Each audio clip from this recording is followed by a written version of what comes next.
साथीहरु नमस्कार। आज चाहिँ मैले बनाउँदै छु खुर्माको लागि। अब मैले पिठोमा सुजी है नरम हुन्छ भनेर थोरै बेकिङ सोडा है दियो है।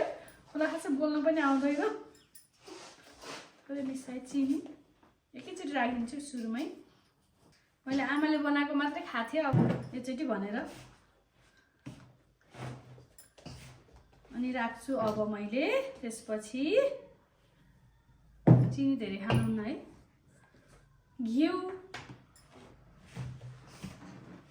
अब राख्छु मैले घिउ नपाएर है। फेरि 1 लिटर लिन गएको 1 पाउ पाए तर पुग्छ कि पुग्दैन भन्ने सायद पुग्छ होला।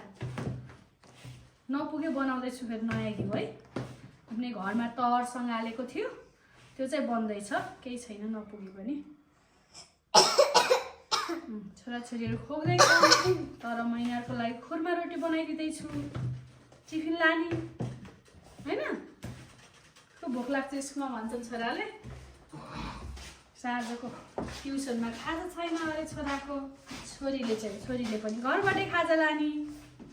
मलाई गाह्रो छ त्यही भएर यसो के हुन्छ त खाजा भनेर बनाइदिँदैछु। कतिको म सक्सेस हुन्छु है त्यो खुर्मा रोटीमा। आमालाई एकदमै मिस गरिरहेको छु, आमाले बनाएको खुर्मा रोटी खाएको।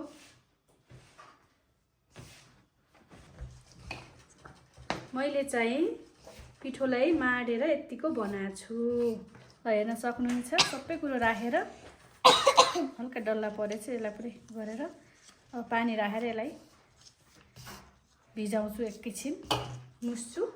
त्यसपछि लेट्स गो आगोमा पकाउँछु। त्यो पनि हेर्नु है त।